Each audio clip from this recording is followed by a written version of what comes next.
Hello, everyone, and happy Sunday. Thank you for joining me again. Sorry if I sound a little funny, but I am in the middle of battling a cold. But I really wanted to talk to you today about our thoughts, the power of them, and how what we claim on a day to day basis kind of builds our lives that we experience. So I was sitting down and I was thinking, you know, have any of us ever stopped to take a look around and look at the things that are in our room or wherever we may be and think, once I had wanted the things around me, or maybe even the clothes on my back. I look at my cat, the apartment, my podcast, my job, all of the things that I had once thought of or wanted so badly, I'm now living a day to day life within its structure. One of my favorite quotes from Buddha is, "All that we are is a result of what we have thought." And when I first heard this, I thought, yeah, I can see that.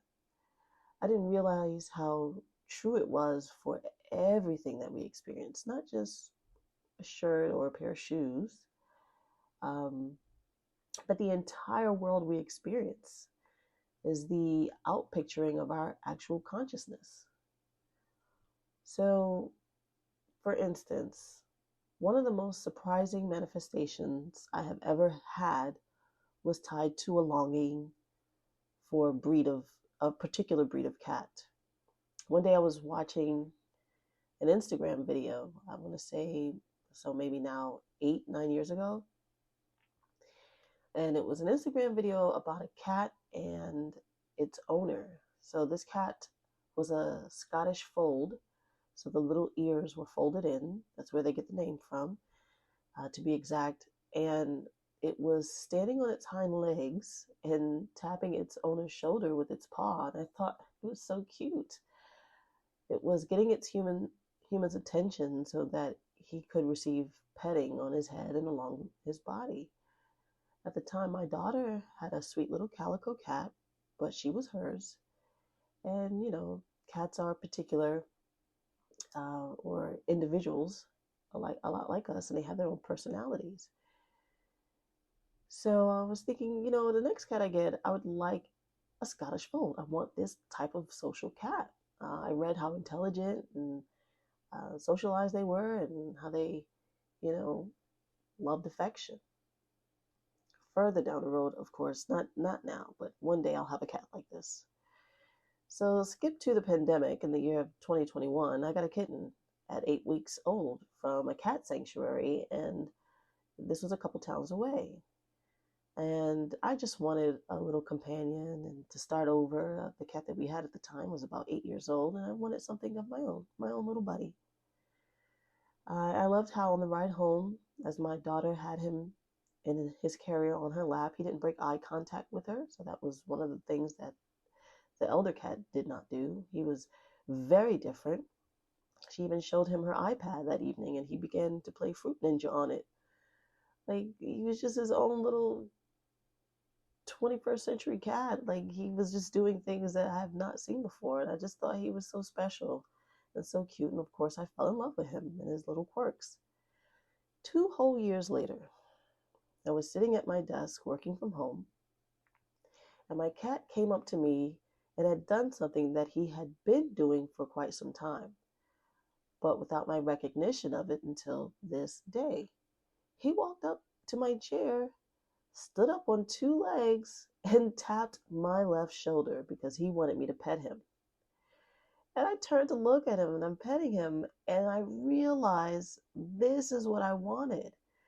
I got a cat that was wanting affection, tapping me for it, coming up to me specifically, just like the cat in the video. No, he wasn't a Scottish fold. He wasn't a particular breed. I got him from a sanctuary. But this is happening. This is all what I my thoughts went wild. Like, I had to stand up and walk around the room, and I couldn't believe it. Um, so this is just one of those things where I Hadn't recognized it at first. I totally forgot that I wanted a cat to do that. I loved him regardless of what he could or couldn't do. And I just, it makes me smile because it's so funny how it came about. Not in a specific way where he had to be this breed or this color or this anything. He just loved me and showed me, that I had pulled him to me energetically, if that makes sense. Like I just, I love it. It blew my mind when it first happened, but he does it all the time, and I'm just like, yeah, I asked for him specifically, my little Yoda. That's his name, by the way. Um, so earlier I mentioned the word claim, and how we claim anything is a constant lesson. I have learned from the Paul Selig's books and the guides that he channels. How we see anything is very powerful. What do I mean by see? So, how we view things, such as other people, events, things that are going on in our lives, how we kind of couch our thoughts. And look at that poor woman eating by herself all alone in a restaurant. She must be lonely. Now, me, I love to go out to eat by myself. I love to be alone a lot. And I always thought it was funny when people would assume that because someone is by themselves that they are lonely. No, some people seek out solitude. You never know. So when in reality, we have no idea why this person is there, but we create worlds around an unknown and run with it as if they are facts. We create stories. Our thoughts and the stories around them help to build our perception in the world we live in. Thoughts are very powerful, but we let them run rampant, right? So, to kind of create the worlds that we'd like to see, it would be best to kind of hone into the thoughts that we're having and to structure them to our benefit, right? We're painting a world we'd like to see or experience, or both. Thoughts and the stories that we create in our minds are so pervasive, we don't even realize that we are constantly constructing the lives that we live with these thoughts and stories. And the world will show itself and prove itself to you that you are right, whether you think you can or you think you can't. That old, I think it's Gerald Ford, I can't remember, I think that's his name, said that is true. They call it the Bader-Meinhof effect. When you have something top of mind and you see it, like a particular car, you have a new car, now you see this car on the road. You discovered a new color, I don't know, a particular green or cerulean blue, now you see it everywhere. You're on that wavelength, right? You're on that vibrational wavelength, and it is proving to you, the universe is proving to you um, that your thoughts are very powerful just by showing you what you think of all the time. Saying things like today is going to be a bad day, I just know it, versus whatever happens today, I know things are working out for me. We can start just like Abraham Hicks said, we can start gentle, generic.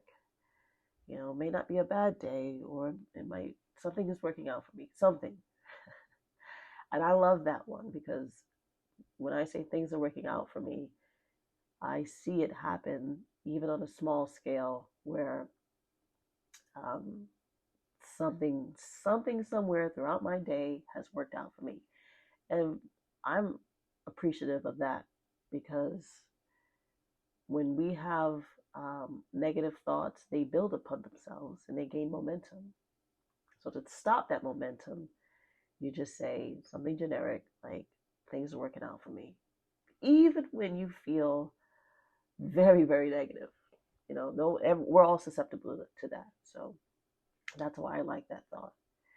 You could say, I hate my job and going there is like torture versus I won't be there for long because something else better is waiting for me. Now, I will share this. What has worked for me in the past was claiming something has happened already. I remember I wanted a new job, so I walked around my old job saying to myself, I remember when I used to work here. I remember when I used to think about leaving and having another job, and it worked. But most recently, a couple months ago actually, I had a very difficult boss. And it got to the point where it was unbearable. And I wanted to put this thought exercise to work. So I began to tell myself, oh, excuse me, I began to tell myself, I am so grateful I don't have to work for her anymore. Again and again, off and on. And one day, I remember, I'm going to stick to this. And so I did it 3 days in a row, to be exact, on the way to work and on the way home from work. Now, on the fourth day, after I began taking this exercise seriously, she called me after my shift was over to tell me she was fired. You see, it wasn't just me. In the background, she had a full HR case against her.